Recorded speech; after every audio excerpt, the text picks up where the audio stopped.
श्री रामानुजाचार्य भगवान आए, साक्षात शेष जी ही रामानुजाचार्य के रूप में आए और उन्होंने शास्त्रीय वैदिक वैष्णवी भक्ति का जो नारद पांचरात्र आदि आगम के अनुसार जो भक्ति का स्वरूप है, शास्त्रीय स्वरूप, उसको उन्होंने प्रतिष्ठित किया।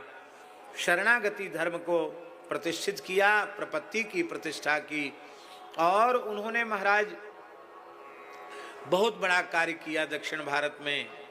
वहाँ भी विकट परिस्थितियाँ थी, लेकिन उनका जो सिद्धांत था, धर्म था, भक्ति का जो स्वरूप था, वो अधिक शास्त्रीय आग्रह होने के कारण केवल विद्वान ब्राह्मणों में ही सिमट करके रह गया। समाज के सभी वर्गों को लाभ नहीं मिल पाया। और जब श्री रामानंदाचार्य जी प्रकट हुए तो उन्होंने कहा, भाई अलग अलग एक एक को भेज रहे हैं तो कुछ न कुछ कसर रह जाती है। अब ऐसा करो कि 12 महाभागवतों के सहित अवतार लो, एक साथ अवतार लेकर के कार्य करना चाहिए। भगवान श्री राम रामानंदाचार्य के रूप से प्रकट भय हैं और 12 महाभागवत उनके 12 शिष्यों के रूप में प्रकट हुए हैं। 12 महाभागवतों में स्वयंभूर नारद शंभु कुमारः कपिलो मनु प्रहलादो जनको भीष्मो वलिर्वैयासिकिर्वयम् द्वादशैते विजानीमो धर्मम भागवतम भटाः गुह्यम विशुद्धम दुर्बोधम यज ज्ञात्वा मृतमश्नुते। ये 12 भागवत धर्म के आचार्य हैं। ब्रह्मा जी ही श्री स्वामी अनंतानंदाचार्य के रूप से प्रकट हुए, रामानंदाचार्य जी के प्रथम शिष्य। श्री नारद जी सुरसुरानंदाचार्य जी के रूप से प्रकट हुए। भगवान शिव उज्जैन नगरी में श्री सुखानंदाचार्य जी के रूप से प्रकट हुए। श्री सनकादिक भगवान नरहरियानंदाचार्य जी के रूप से प्रकट हुए।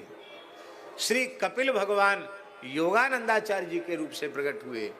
श्री राजर्षि मनु जी महाराज, महाभागवत मनु जी महाराज, वो राजस्थान में झालावाड़ की धरती पर गागरोनगढ़ में श्री पीपा प्रताप राय के रूप में, संत श्री पीपा जी के रूप में प्रकट हुए क्षत्रिय कुल में। प्रहलाद जी महाराज श्री संत कबीरदास जी के रूप में प्रकट हुए। प्रहलाद जी ये कबीरदास जी, प्रहलाद जी कबीरदास जी के रूप में प्रकट हुए। श्री जनक जी महाराज महाराष्ट्र के संत श्री निवृत्तिनाथ, श्री ज्ञानेश्वर महाराज, श्री सोपान देव, श्री मुक्ताबाई के पिता पंडित श्री विठल पंत, ये जनक जी के अवतार माने जाते हैं। और इन्होंने जब सन्यास लिया तो इनका नाम श्री स्वामी भावानंदाचार्य जी हुआ। ये जनक जी के अवतार हैं। स्वयंभूर नारद शंभु कुमारा कपिलो मनु प्रहलादो जनको भीष्म पितामह श्री सेनानाई के रूप में प्रकट हुए। बांधवगढ़ में नापित कुल में सेन जी के रूप में इनका जन्म हुआ। सबके अवतार का प्रयोजन भी है। भीष्म जी को सेनानाई के रूप में एक अंश से अवतार क्यों लेना पड़ा? भगवान जब लीला करते हैं तो कोई न कोई कारण बना लेते हैं।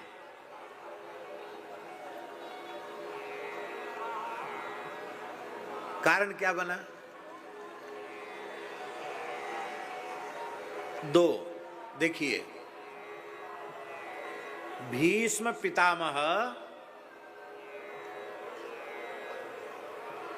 यदि युद्ध में कौरवों का पक्ष न लेते तो उन पर कोई भी अधर्म का आरोप, अन्याय का आरोप नहीं लगाता, क्योंकि उनकी प्रतिज्ञा थी कि कुरुवंश की जो सिंहासन है उसकी सुरक्षा करना। और कुरुवंश के सिंहासन के अधिकारी युधिष्ठिर हैं और युधिष्ठिर उस पर बैठे, यहां तक तो ठीक है। अब एक अधर्मी का पक्ष लेकर पांडवों के विरोध में लड़ रहे हैं, भक्तों का विरोध कर रहे हैं, यह एक अपराध उनसे हुआ। दूसरा, भगवान सत्य संकल्प हैं, फिर भी भगवान की प्रतिज्ञा तोड़ी उन्होंने। तो ठाकुर जी ने 2 कारण बना लिए। बोले इसलिए एक बार और जन्म लेकर थोड़ा भक्ति का प्रचार करो। और वहां भी ठाकुर जी सामने रहते हैं युद्ध में, और यहां भी श्याम रहत सन्मुख सदा हैं, ज्यों बच्छा हित धेनु के, विदित बात जग जानिए हरि भये सहायक सेन के। भीष्म जी सेना नायक के रूप में प्रकट हुए। और महाराज जी श्री बलि जी महाराज आत्मसमर्पण भक्ति के आचार्य श्री बलि जी धन्ना जाट के रूप में प्रकट हुए। राजस्थान के जिला टोंक में धुवन कला गांव में भक्तराज धन्ना जी के रूप में प्रकट हुए। धन्ना जी के पीठ के आचार्य आए थे यहाँ, धन्ना पीठाधीश्वर जी श्री स्वामी बजरंग दास जी महाराज आए थे। तो स्वयंभूर नारद शंभु कुमारा कपलो मनु प्रहलादो जनको भीष्मो बलि वैयासिकी माने सुखदेव जी। सुखदेव जी श्री गालवानंदाचार्य जी के रूप में प्रकट हुए। और श्री धर्मराज यमराज संत श्री रैदास जी के रूप में प्रकट हुए। ये 12 महाभागवत प्रकट हुए और अद्भुत भक्ति का प्रचार किया।